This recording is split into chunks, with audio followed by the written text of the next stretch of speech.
السلام علیکم ورحمۃ اللہ وبرکاتہ۔ جی سامعین و ناظرین، امید کرتا ہوں کہ سب احباب خیریت سے ہوں گے۔ سب کے سامنے غسل کے فرائض، غسل کا جو سنت طریقہ ہے وہ پیش کرنے لگا ہوں۔ سب سے پہلے میری یہ گزارش ہے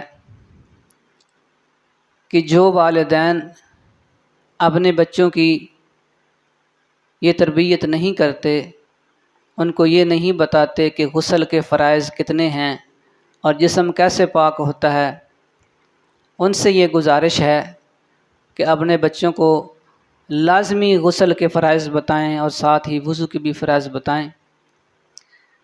یقین کریں، کئی بچوں سے پوچھا ہے میں نے، نوجوان ہیں، ان کی شادیاں تیار ہیں، کئی کی ہو گئی ہیں، تو وہ یہ کہتے ہیں کہ قاری صاحب ہمیں تو پتہ ہی نہیں ہے۔ تو کتنے افسوس کی بات ہے، ہم مسلمان ہیں، مسلمانوں کے گھر پیدا ہوئے ہیں، تو اگر ہمیں غسل کے فرائض کا پتہ نہیں ہوگا، ہم وہ پورے نہیں کریں گے، تو ہم پھر نام کے ہی مسلمان ہیں۔ ہمارا جسم کیسے پاک ہوگا؟ جتنی بار مرضی ہم اپنے جسم پہ پانی ڈال لیں تو ہمارا جسم پاک نہیں ہوتا جب تک ہم غسل کے فرائض پورے نہیں کریں گے۔ تو میری گزارش ہے تمام والدین کے آگے کہ اپنے بچوں کو ضرور بتائیں غسل کے فرائض کے بارے میں۔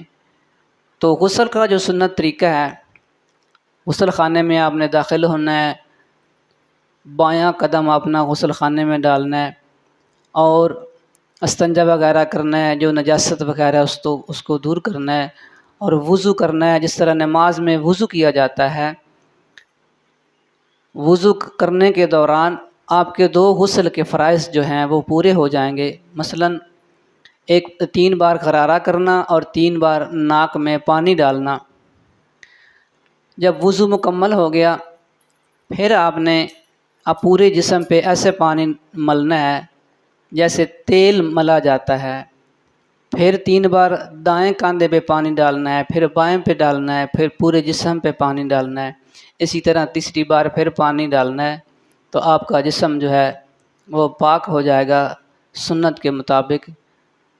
تو اگر ایسا نہیں کرتے، صرف 3 فرائض جو ہیں، مثلاً 3 بار غرارہ کرنا، 3 بار ناک میں پانی ڈالنا، پورے جسم پہ ایسے پانی ڈالنا کہ جسم کا کوئی حصہ خشک نہ رہے، یہ بھی کر لیں تو غسل آپ کا ہو جائے گا۔ لیکن آپ اگر سنت طریقے سے کریں گے تو اس کا آپ کو ثواب بھی ملے گا۔ یقین کریں، ایک عورت میرے پاس آئی، اس نے کہا قاری صاحب میں نے آپ سے ایک مسئلہ پوچھنا ہے، آپ نے میرا مذاق نہیں اڑانا۔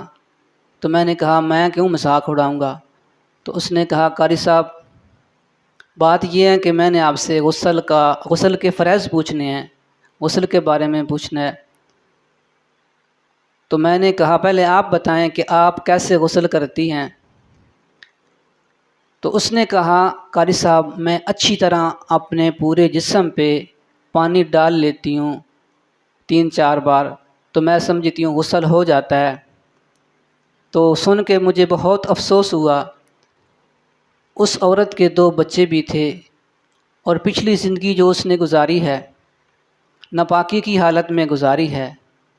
تو میری تمام عورتوں سے، ماؤں سے، بہنوں سے، دوستوں سے، بزرگوں سے یہ گزارش ہے کہ خدا را غسل کے جو فرائض ہیں خود بھی ان کو پورا کریں، یاد کریں، اچھی طریقے سے جو غسل کریں اور اپنی اولاد کو بھی اس کی تربیت کریں، ان کو سمجھائیں، کیونکہ والدین کا یہ حق ہے اپنی اولاد کو سمجھانا۔ تو میں نے اس عورت کو بتایا کہ ایسے غسل نہیں ہوتا، جسم پاک نہیں ہوتا جب تک غسل کے فرائض پورے نہیں ہوں گے، تو آپ کا جسم پاک نہیں ہوگا۔ تو میری دعا ہے کہ اللہ تعالیٰ تمام مومنین مومنات کو صحیح طریقے سے غسل کرنے کی توفیق عطا فرمائے۔